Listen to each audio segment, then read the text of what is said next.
and I will continue reading from the Real Far Country.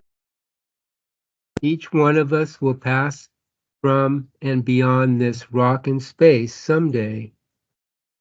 And so here is the real opportunity for everyone to learn, to explore where they would like to go. That is so much more fun than the earth. No one need be concerned for the loss of their loved ones anymore, because all of us will be around forever in some area that already exists. The populations of the world have been taught to become morbid over the passing of a person from this area of experience, instead of more aware. The best part is, with real guidance, a person no longer has to return to this place and can go directly into the real universes during this lifetime.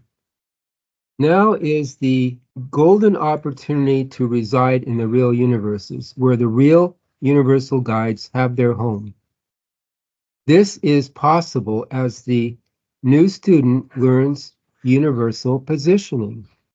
Rudyard Kipling once wrote a story about a boy who had a glimpse of the unseen worlds.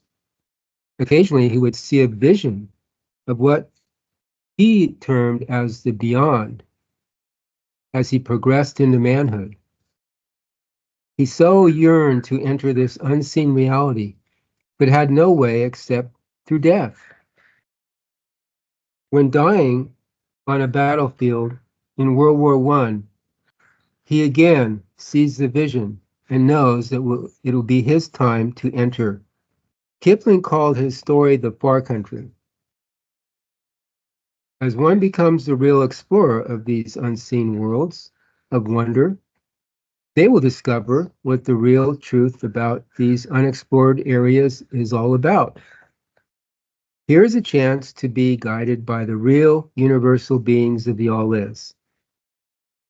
They will guide one into the adventure of a lifetime, and eventually beyond the heavens of man and the gods of reincarnation. This can all be guaranteed, but only if the person finishes the True Completeness course, which has been set up by the new man, is a new wave. This course exists on the earth and into all the levels of life with the real guides and far into the all-is.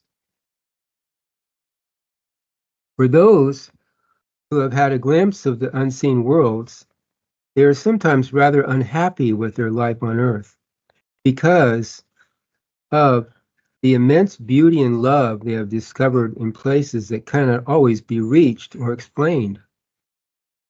Unless they have had the good fortune to meet the real universal guide, a real universal guide,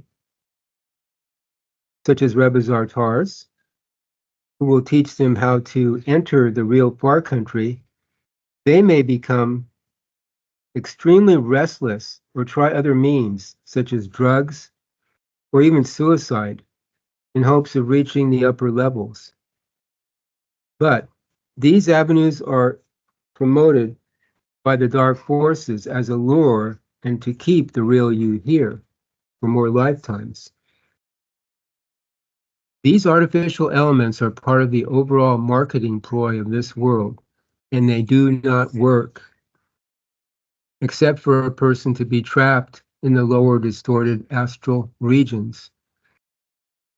Even though things like alcohol are legal, the indulgence of it has no real benefit except to keep a person at a basic brute level of survival. A little wine now and then can make sense, but to make a lifestyle out of being intoxicated becomes another dead life with many more to come. Marketing ploy rules unaware humans of Earth. For many who have to believe in something, there is the religious after-death promise. For the most part, this idea only allows the unaware soul to possibly go as far as the two heavens of man, which are controlled by the lords of karma, and the invented space gods. The reason for the ploy of these gods and lords is to constantly gather a working source that provides for those who do not want to properly share with others. It is quite obvious that certain people want others to cater to them and have what the working class has for them.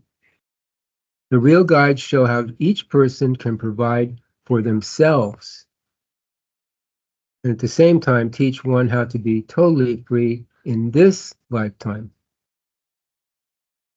If a person pays close attention, they will learn what has real value now.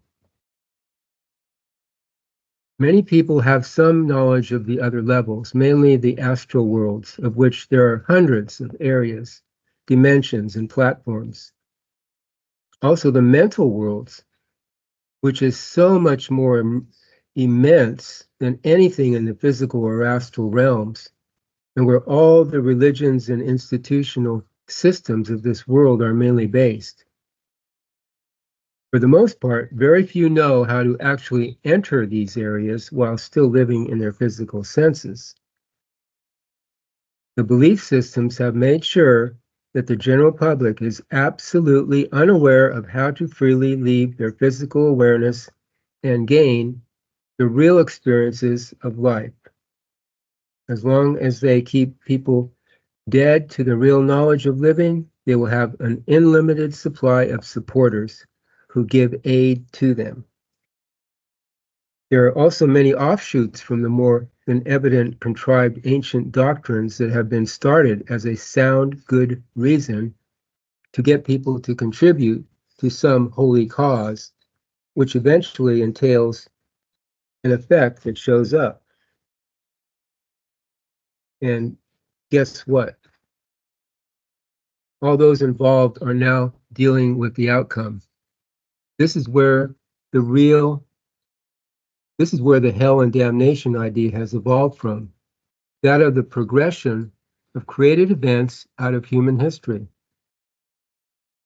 There always has to be a way to get the public to pay attention to what the authoritarians have planned for themselves. They have practiced their craft for eons on the lower embodiments until the few bunches of elites,